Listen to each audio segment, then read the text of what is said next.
হযরত আদম আলাইহিস সালামের সন্তান ছিল হাবিল এবং কাবিল।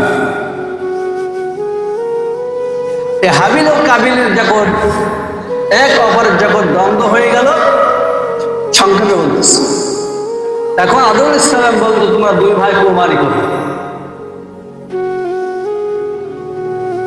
হাবিল পশুপালন করত আর কাবিল হচ্ছে কৃষি কাজ করত।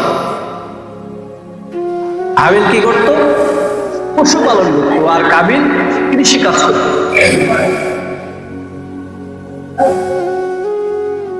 এরপরে হাবিল এবং কাবিল যখন বলছে তোমরা কোরবানি করো, কোরবানি করার পরে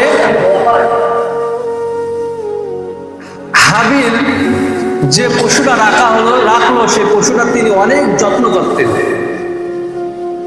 এই পশুটার সাথে তার বহুত মহব্বত ছিল, যত্ন করতেন, সবসময় সে কোলে কাছে রাখতেন, কাঁধে করে নিয়ে বেড়াতেন। এমন একটা পশু তিনি রেখে আসলেন দুম্বা। আর কাবিল কি করলো? যে কৃষি কাজ করতো তার থেকে খারাপ ফসল সেসব গুলোকে রেখে আসছে। রাখার পরে হাবিলের কুরবানি আল্লাহর দরবারে কবুল হয়ে গেল, সুবহানাল্লাহ। আর কাবিলেরটা কবুল হলো না। এবার আসে যুক্তি। কাবিল বলল তোর কুরবানি কবুল হলো কেন, তোর আমি হত্যা করবো? আমি তো অপমানিত হয়ে গেলাম, আমার তো কুরবানি কবুল হলো না, তোরটা হলো কেন? তোকে আমি কি করবো? হত্যা করবো। শুরু হয়ে গেল হত্যাযজ্ঞ। আল্লাহর নবী হযরত আদম আলাইহিস সালামের দুইজন পুত্র যখন কুরবানি করলো, হাবিলের কুরবানি যখন কবুল হয়ে গেল, কাবিলের কুরবানি যখন কবুল হলো না, কাবিল বলল তোর কুরবানি কেন কবুল হলো? তোকে আমি হত্যা করবো, তোকে আমি মেরে দেব। সেই সময় বলবো ভাই যদি আপনি আমাকে মারেন আপনার গায়ে আমি হাত উঠাবো না, আপনাকে আমি সম্মান করবো। তাহলে বোঝা গেল বড় ভাই যদি শাসন করে তাহলে ছোট ভাই চুপ থাকার দরকার আছে না নাই?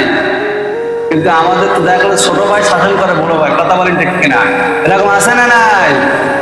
এই ছোট ভাই যে মেজাজ দেখায় বড় ভাই, মনে আছে ওইটি সব কিছু। কিন্তু ইসলাম শিক্ষা দিচ্ছে বড় ভাই তোমার বড়, তোমার দুদিন আগে আসলে তার জ্ঞান গর্ব বেশি, সুতরাং তোমাকে সে ভালোর জন্য শাসন করতেছে। কিন্তু আমরা সেটা উল্টো করে ছোট ভাই বড় ভাইয়ের হুমকি দিই, কথা বলেন ঠিক কিনা? অসংখ্য সমাজ এরকম হচ্ছে, ছোট ভাই বড় ভাইকে হত্যা করছে। আবার এরকম আছে যে ছোট ভাই সারা বছর ইনকাম করে বড় ভাইয়ের কাছে দেয়, লাস্ট দিন দেখলো বড় ভাই সব মেরে দেয়, টাকা পয়সা দিতে চায় না, শেষ পর্যন্ত ছোট ভাইয়ের মাথা করো ধর খুন কর, কথা বলেন ঠিক কেন? এরকম হয় কি হয় না? তাহলে বড় ভাইয়ের উচিত ছিল ছোট ভাইয়ের যে আমানতটা আমার কাছে বিশ্বাস করে দিল, এটাকে আমাকে কি করার দরকার? আমানত করে রাখার দরকার ছিল। যদি রাখতো তাহলে হত্যাযোগ্যটা আর হতো না।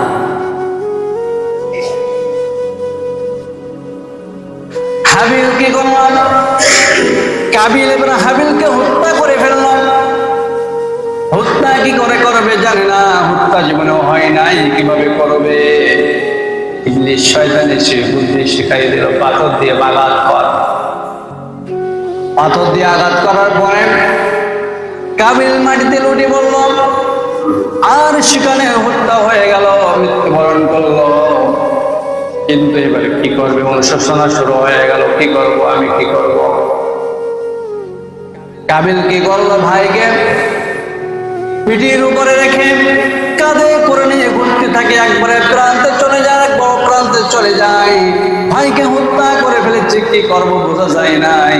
তার ভিতরে আসছে প্রায় 1 বছর ধরে ওইভাবে সে লাশটা চোখে দিয়েছিল, কিভাবে কি করবে?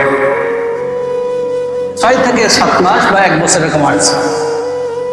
আল্লাহ সুবহানাহু ওয়া তাআলা কি পরিকল্পনাকারী দেখেন। ওইভাবে যখন ঘটতেছে লাশটা কাঁধে করে নিয়ে, তেমন আল্লাহ সুবহানাহু ওয়া তাআলা 2টা কাক জমিনে পাঠিয়ে দিলেন, কাক যাও। একটা কাক আর একটা কাকের সাথে মারামারি লাগলো, লাগে একটা কাক হত্যা হয়ে গেল। অন্য কাকটা কি করলো, ছোটে করে নিয়ে মাটি খোঁড়ে সেখানে ওই কাকটা মাটি দেয়। আর কাবিল বুঝে ফেললো, আরে আমি তো নির্ভর, একটা কাক হত্যা করে সে মাটি দিতে পারে, কিন্তু আমি হত্যা করে আমার মাটি দেওয়ার সক্ষমতা না, আমি তো নির্ভর। ওখানে তাফসীরে আসছে আদম আলাইহিস সালাম 1 বছর ধরে আর মুখে হাসি ছিল না, ওই যে সন্তান হত্যার জন্য। হত্যা মহাপাপ। এভাবে দেখা গেল সৃষ্টির শুরুতে যখন এভাবে আদম আলাইহিস সালামের 40 জোড়া সন্তান হলো, আর একটা সিঙ্গেল হলো, প্রত্যেকটাই জোড়ায় সন্তান হয়েছিল, আর একটা সিঙ্গেল হয়েছিল। আল্লাহ সুবহানাহু ওয়া তাআলা যে সিঙ্গেল নবীকে দুনিয়ায় পাঠালেন, তার নাম হলো শীস আলাইহিস সালাম। শীস আলাইহিস সালাম সিঙ্গেল হয়েছিল, আর প্রত্যেকটা জোড়ায় আল্লাহ তাআলা নাজিল করলেন তার গর্ভ থেকে দুনিয়া। দেখা গেল আদম আলাইহিস সালামের মৃত্যুর সময় প্রায় 4500-এর বেশি সন্তান দিয়েছিলেন। সুবহানাল্লাহ। সেই সময় ছিল অনেক ঘটনা, আমি যাচ্ছি না, ব্যাগে আসছি আবার। এইভাবে কুরবানি কবুল হলো কার বলেন? হাবিলের। এই হাবিলের কুরবানিটা কবুল হওয়ার কারণ হচ্ছে সে ছিল সৎ, সে সৎ মেধাবী। আর কাবিল সৎ ছিল না, মেধাবী ছিল না। মেধাবী বটে ছিল, কিন্তু সে দুষ্ট চরিত্র ছিল, তার মন ভালো ছিল না, তাই তার কোরবানি কবুল হয় না। ঠিক ওই সময় যে কোরবানি, এখন যদি এই সিস্টেমটা চালু থাকতো, কত হাজী সাহেব কোরবানি আর কবুল হতো না, করি থাকতো। কথা বলেন ঠিক কিনা? হজ করতে যাই কোরবানি আর কবুল হতো না, দৌড়ে বেড়াতো। এই জন্য দেখা গেল এই কোরবানিটা যখন আমাদের ইব্রাহিম আলাইহিস সালামের সময় যখন চলে আসলো, আল্লাহ